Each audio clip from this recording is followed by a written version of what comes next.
temperatures headed our way. A full look at your Viper 6 forecast straight ahead. Right now on News Channel 6 at 4, a local mom charged with murder in the death of her toddler 2 months ago. We'll explain why and have the latest on that investigation. Plus, 3 people injured in an overnight shooting at an Augusta nightclub. The latest on that investigation also. And a closer look at several bills in the Georgia State Legislature that would push economic development. When those can pass as the legislative session is winding down. As your news at 4 starts now. Live from Television Park, this is Wjbf News Channel 6 at 4.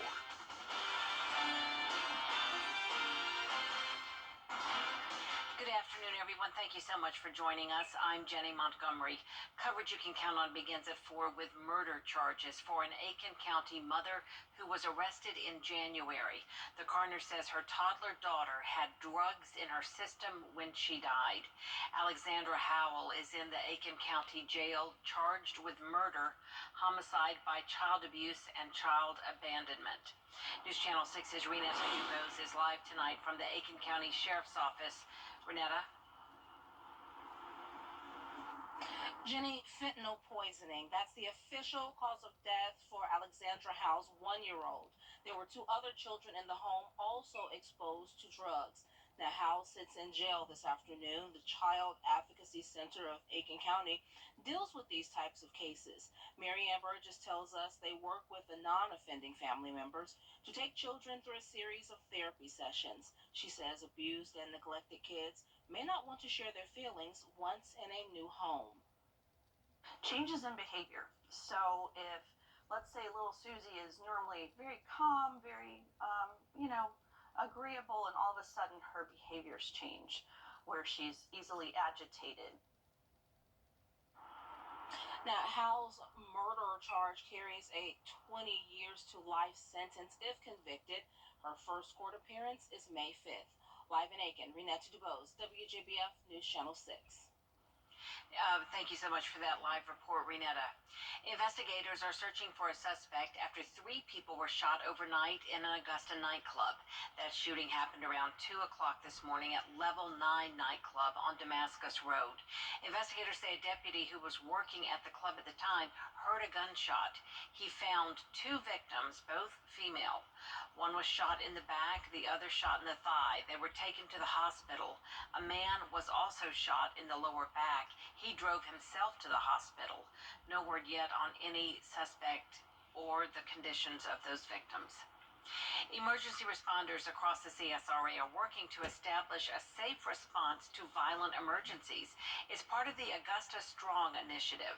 Nikita Dennis looks at the role drones play in those situations.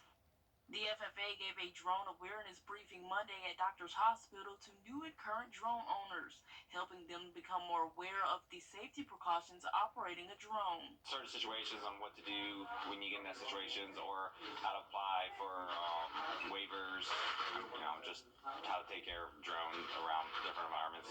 It's part of an initiative called #StrongAugusta, with Augusta University bringing together first responders in the area to prevent active violence. The effort is built primarily around active threat, active shooter, and other type purposeful, harmful, violent events. Flying a drone is a part of those safety initiatives, and this class will help owners learn the do's and don'ts of drone usage. Joshua Starker has been flying drones for 2 years and hopes to learn a lot from the class. I like the video or the photos that I get from it. They're one of a kind. You can't usually get from the ground, so. With the effort to stop dangers that may come from drone usage, the class offers other tips. And what to look out for if you see anything unusual with drone usage, how to report it, and how to try and be a part of the solution, in that regard.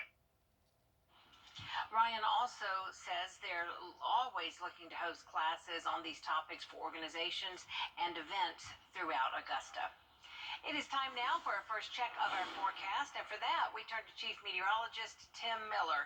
And Tim, we are slowly warming up. Yeah, slowly is that's quite the word, Jenny, for sure. So, a few minutes, Jenny. All right, Tim, thanks so much. A local family violence task force meeting today for the first time since the start of the pandemic. Hannah Latier is here now with more about the task force and its mission.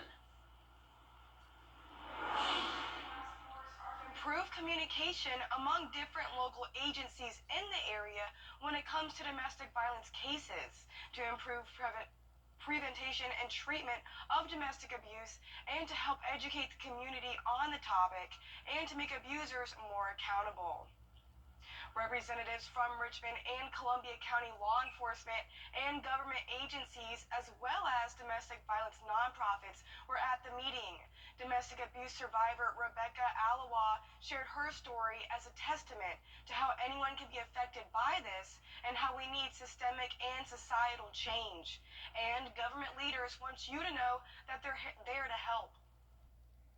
I know that sometimes it's really easy to feel like the system's against you, everything's against you, but really we cannot help unless you're going to be a partner with us, because we're not after just an arrest. We want a conviction. We want to make sure that the people who are putting our women and children in harm's way are getting what they deserve. Family Violence Task Force meetings will be held every other month on Tuesdays at the Richmond County Courthouse. The next meeting is on May 16th at 11 a.m. Jenny? All right, Hannah, thank you. Augusta Commissioner have much more on that decision coming up tonight on News Channel 6 at 5, 6, and 7. With 4 days left in the legislative session, Georgia lawmakers are brainstorming ways to offer incentives to new businesses to help bolster the state's economy.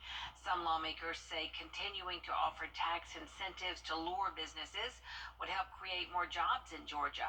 But other lawmakers say it's not just about bringing in jobs, it's also about allocating funds to help fix roads, have affordable housing, and infrastructure like internet connectivity. Since 2020, the electric vehicle industry has invested lately in the Peach State. Georgia has been rated for several years the #1 state to do business. But the most exciting thing we have now is what Georgia is doing in the electric vehicle industry, bringing on Ravion and making sure that we have allied projects all across the state of Georgia.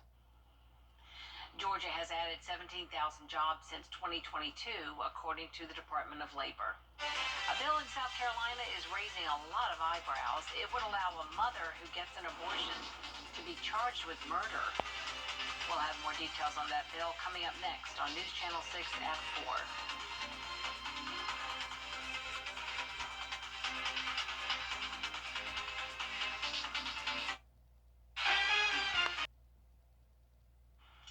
South Carolina lawmakers are discussing a bill that, if passed, could mean women who have abortions would face murder charges. News Channel 6's Kim Vickers has more. It's another version of this personhood sort of bill, but what it does is it goes one step further. It's not just a fetus is being defined as a person or even an embryo, but a fertilized egg. Dr. Sarah Young is an assistant professor of political science at USC-Aiken. She explains that the South Carolina Prenatal Equal Protections Act would assign personhood and all the rights and protections that come with it to a fertilized egg. Using that same language to say a termination of that fertilized egg would be subject to the same thing that a homicide of a born person would be.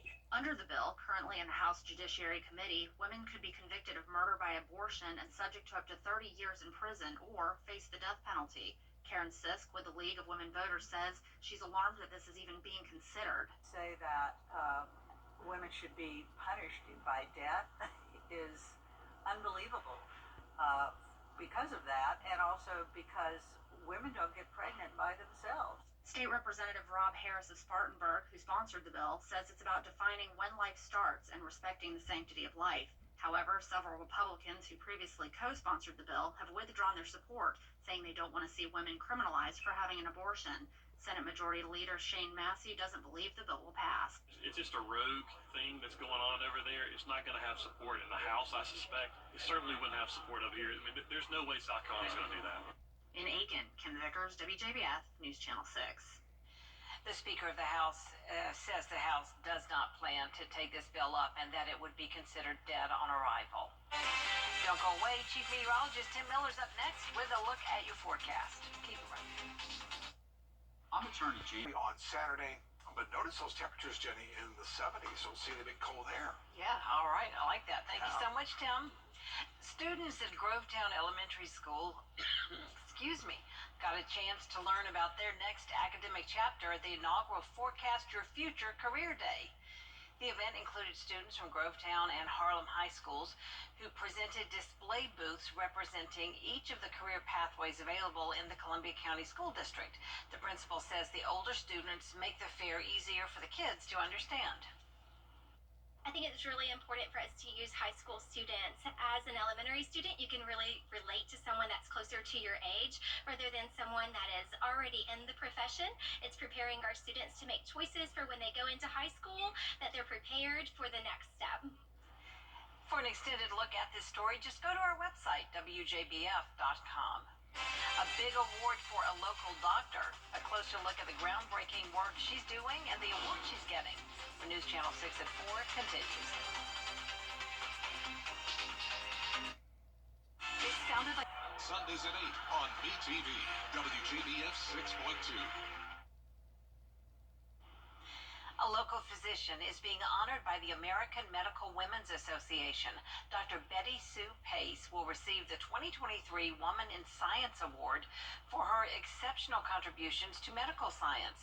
Dr. Pace has spent more than 3 decades conducting research for sickle cell disease and contributing new treatments to the medical field. But training the next generation is what she considers her greatest accomplishment.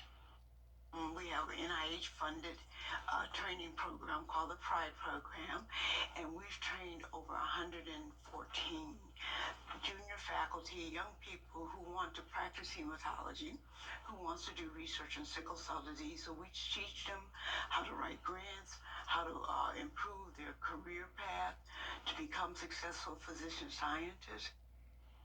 Dr. Pace will receive her award this weekend at the 108th Annual American Medical Women's Meeting in Philadelphia. Congratulations, Dr. Pace. That's wonderful. There's more coverage you can count on coming your way next at 4:30. Dee Griffin is coming up with the latest as the country's... Be done with that for a while, and hopefully for a long while. Full look at your Viper 6 forecast straight ahead. Right now on News Channel 6 at 6, an Aiken County mother facing charges in her toddler's death. We'll explain why. Plus, Augusta Judicial Circuit Family Violence Task Force meeting for the first time since being shut down due to the pandemic. We'll take you there. And Augusta commissioners discussing whether saving the boathouse is worth the money needed to repair it. Your news at 6 starts now. Live from Television Park, this is WJBF News Channel 6 at 6.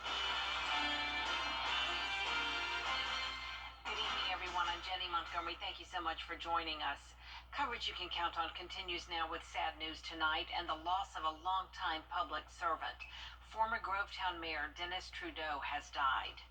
Trudeau served as Grovetown's mayor from 1988 until 2011. The longest-serving mayor in the city history.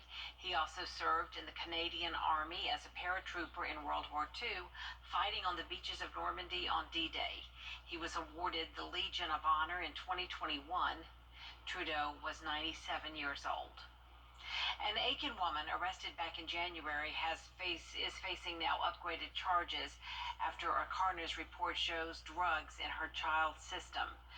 Renetta Dubose has been following this story and joins us now live from the jail in Aiken. Jenny, Alexandra Howe sits in jail tonight after authorities say her 1-year-old died from fentanyl poisoning. 2 other children in the home were also exposed to drugs. Now, an arrest warrant states a 5-year-old was intentionally given prescription drugs not prescribed to her to treat migraines. The Child Advocacy Center of Aiken County deals with these types of cases.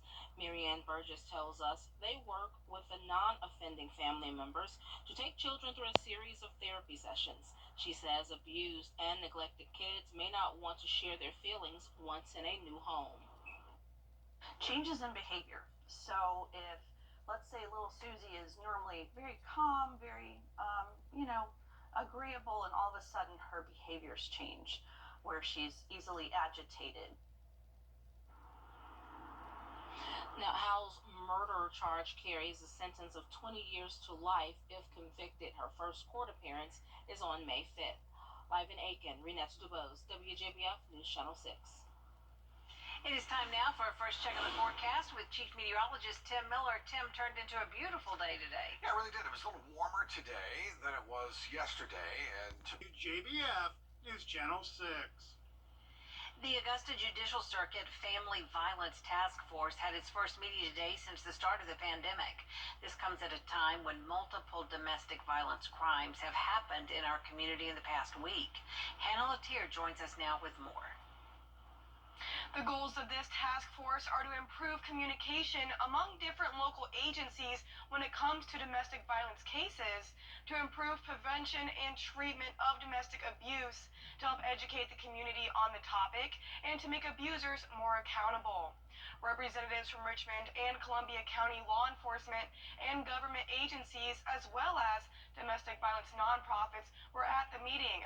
Domestic abuse survivor Rebecca Halua shared her story as a testament to how anyone can be affected by this and how we need systemic and societal change.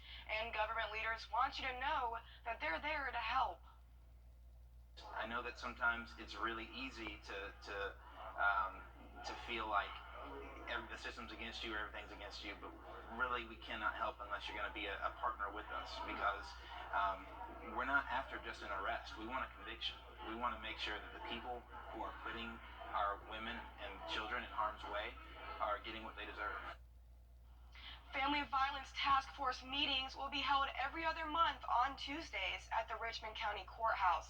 The next meeting is on May 16th at 11 a.m. Jenny? All right, thank you so much, Hannah. We could soon find out which Richmond County schools will be closing their doors. The Board of Education may close Willis Foreman and Terrace Manor elementary schools because of low enrollment. That means those students would be zoned to different schools. A final vote on rezoning just got underway at the BOE. We'll have the results coming up at 7 and 11. Ahead on this broadcast, a local doctor receiving a special honor. We'll take a closer look at the groundbreaking work she's doing and the award she's getting. Next. 50 to America's best. When it comes to value, Stanton Optical is the top bird. Big news in our medical community. A local physician scientist at the Medical College of Georgia at Augusta University is receiving a huge honor from the American Medical Women's Association. Tiffany Hobbs has the story. I am just so honored to have been chosen. Dr. Betty Sue Pace has been chosen as the 2023 Woman in Science Awardee for her exceptional contributions to medical science. Trained as a medical doctor, her work as a physician scientist has been focused on sickle cell research and treatment. About 100,000 people are affected with sickle cell disease in the United States, and so there are very limited treatments. Dr. Pace tells us that there are nearly 300,000 babies born with sickle cell disease each year around the world. Most of those infants are in Africa and India. And most of those children do not survive to 5 years of age, compared to the United States, where we do much better, and most children survive into adulthood. Throughout her 3 decades of sickle cell research, Dr. Pace says one of her greatest accomplishments is training the next generation. I've dedicated my career to training young investigators. We have an NIH-funded training program called the PRIDE program, and we've trained over 114 junior faculty, young people who want to practice hematology, who wants to do research in sickle cell disease. Dr. Pace tells us that her work as a researcher has also helped her build strong bonds with her patients. She says she hopes to inspire more people to become physician scientists. I'm just honored to be among those that they felt are leaders in the field and contributing something that actually is making a difference. Dr. Pace will receive her award this weekend at the 108th Annual American Medical Women's Association meeting in Philadelphia. In Augusta, Tiffany Hobbs, WJBF, News Channel 6. And that is great news. How exciting for her. Indeed. Well, we have some more exciting news. Fall season is underway, and a legendary head coach is heading to a new team. Kira Goldstein has all that and more coming up next in sports.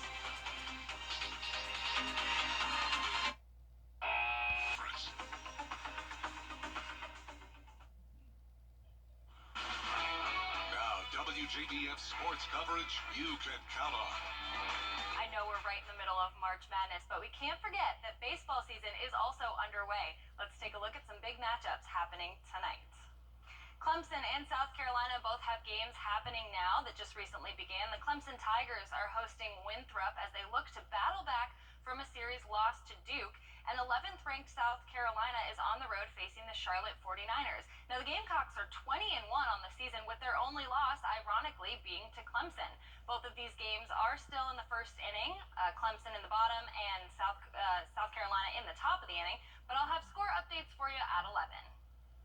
Memphis Grizzlies star Ja Morant was suspended for 8 games following an incident on social media where Morant was seen holding a firearm.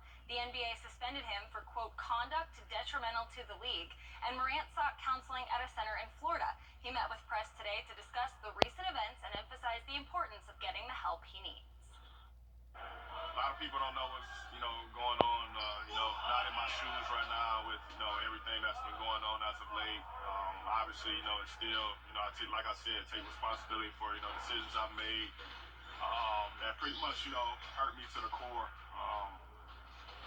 Now, like I said, it not only affected me, but it affected everyone around me, my family, his organization, my teammates, and caused me not to be out there on the floor, which, one thing I love to do the most is, play basketball. So, it's a lot, but, like I said before, it's an ongoing process, with everything I've been doing the past 2 weeks, and I'm going to continue to do that to, get through everything I need to be healthy. The Grizzlies have a game tomorrow, but Morant says it's still up in the air if he will be on the floor. And finally, yesterday we mentioned that Rick Pitino has agreed to a 6-year deal with St. John's University as their new head basketball coach. Today, he gave a press conference at St. John's and spoke about his excitement for building a winning program around the Red Storm and what it means to him to be back home. I want to do the same things that St. John's did. I've done it every place I've been. Change lives, make lives better, help the whole community get behind a team to win, and win in a big way. As an assistant coach of the Knicks, as the head coach of the Knicks, and now as the tremendous honor to be the head coach of St. John's, to be in this place is really special for me. I grew up on 26th Street between 2nd and 3rd Avenue, St. Stephen's Parish. It's means the world to me. Coach Pitino's contract with the Red Storm will run through the 2028-2029 season. It's good to see. I thought he would end with Iona. I really did, but I'm happy for him. All right, Kira, thank you so much. We'll be right back. I was like, oh my God, I can't believe it. We can make an even greater impact. Find out how you can get involved at rotary.org/action.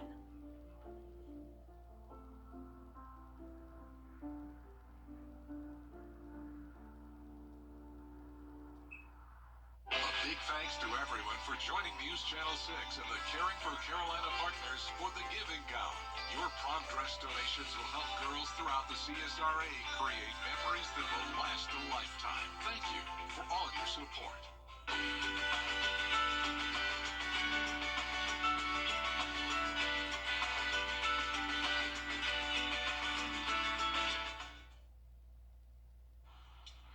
Finally tonight, students at Grovetown Elementary Schools got a chance to learn about the next chapter in their academic careers at the inaugural Forecast Your Future Career Day. The event included students from Grovetown and Harlem high schools who presented display booths to the younger kids representing each of the career pathways available in the Columbia County School District. And you can get a deeper look at this story if you go to our website, wjbf.com. I was 7 years old when I knew I wanted to be a meteorologist. 7. Yeah, Drove me really? crazy for trying to do the weather, predicting the weather. Wow. I'm still trying to predict the weather. Is it working out? I think it is. You're doing a pretty good job, I think. There we go. Yay. The forecast isn't too bad. Each day a little warmer. 72 tomorrow, 84 for Thursday, 86 on Friday. Maybe a little shower or two on Saturday. All right, that looks pretty nice. Thank you all for joining us. That's all the time we have for now. News Channel 6 continues at 7 o'clock right after World News Tonight, and then we'll see you again for News Channel 6 at 11. Have a great evening.